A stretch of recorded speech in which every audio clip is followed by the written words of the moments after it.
I brought a video here on the channel reminiscing about Traffic Racer, and some people said they didn't play the car game much, but played its brother from another category a lot.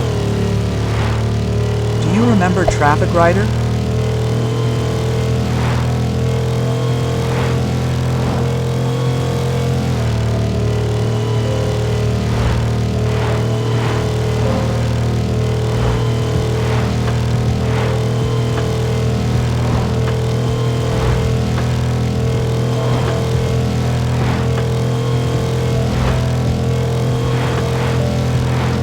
Traffic Racer is its older brother, Traffic Rider. I'll talk about it extensively here in this video, since the two games are practically very similar, but as I said at the beginning, they're from another category.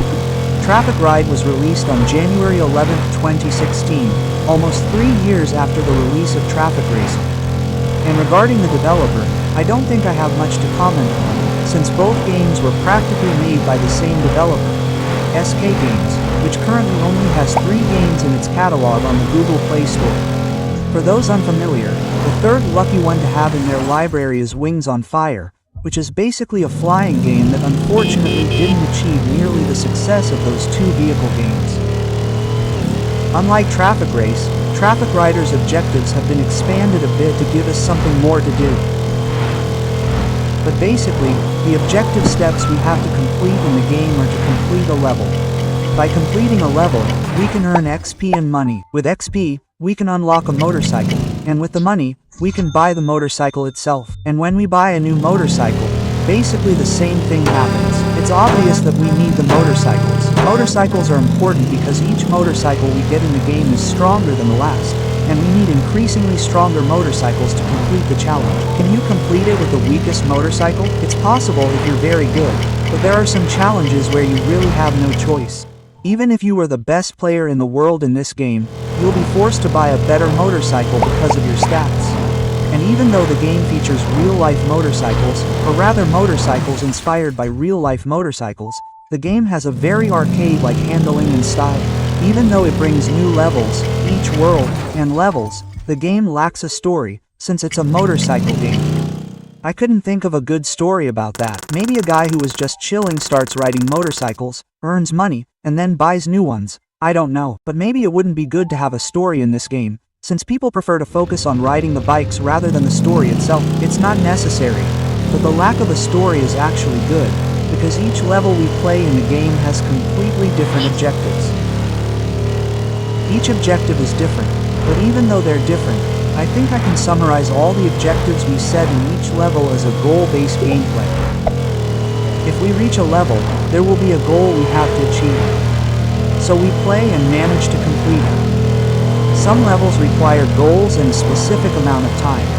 Others don't have a time limit, and you can complete them whenever you want. When I say goal, I mean, like, reaching 100,000 meters or doing a wheelie for 10 kilometers or something like that. I think you've gotten a little understanding of this game's graphics. It's a pretty interesting thing to mention, since it's evolved a lot compared to Traffic Racer, but the game's graphics are completely focused on the motorcycle models. The motorcycles are certainly well made, nothing to complain about. The only thing I find bad is that they focused so much on the motorcycle that they forgot about the rest. The game's environments are actually okay. The other vehicles are okay, but of course they could be better. Many environments are hidden by snow or something like that, lots of trees on the screen, but you can see that there wasn't much to add to the environment, since it's practically the same thing over and over. I think one of the environments they definitely didn't do a good job of was the city of Noya, because the city itself is basically very beautiful. Besides all the lights on in the city, I think what really disguises this map is its time of day. Because it's nighttime, most things are dark, and because it's dark, we can't see many details in the scenery. So, it ends up going unnoticed, making us think this map is one of the most beautiful in the game. And in the game, we have 5 buttons to control the vehicle. I don't expect I'm forgetting any, but the controls are the arrow keys. I actually use the arrow keys more in this game, so I don't have to use the gyroscope to control the bike. But if you want, you can use the gyroscope if you want to experience riding a real motorcycle. Something like this. We have the accelerate button, and next to it, we also have a brake button. This is a bit strange because sometimes you want to brake and end up accelerating and accidentally colliding because the two buttons are really close to each other.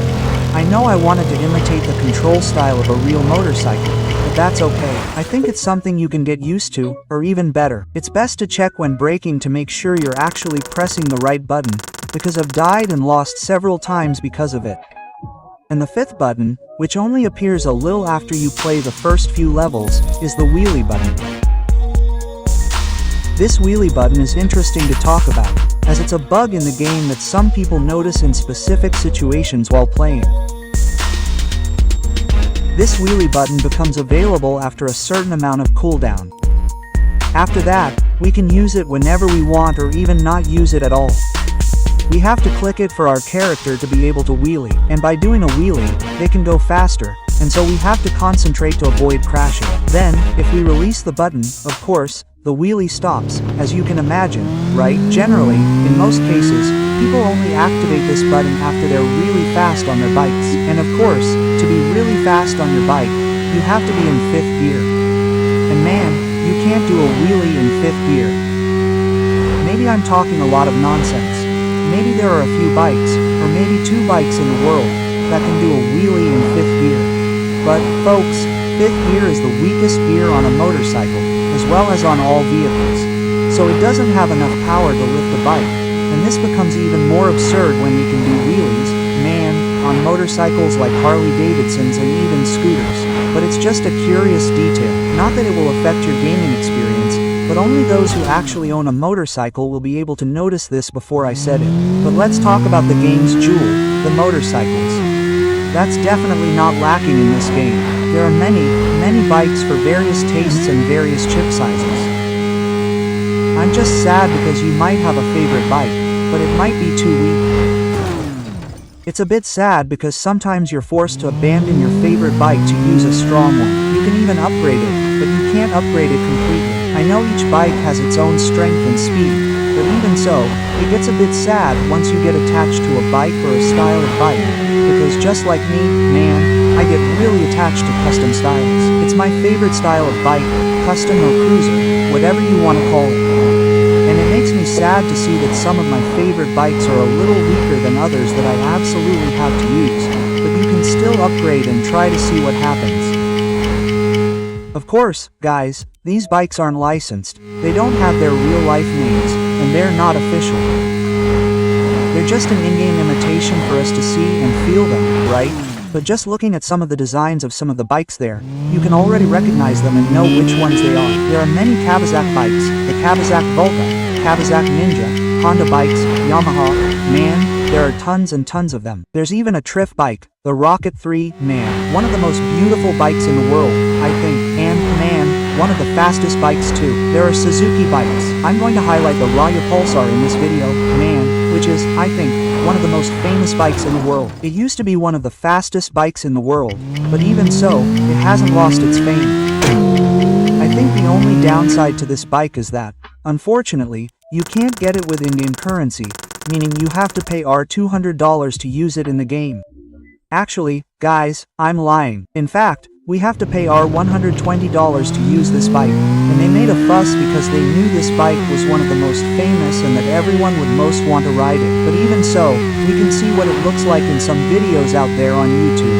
And I know there will be some people out there saying that the latest bikes in this game definitely don't exist in real life.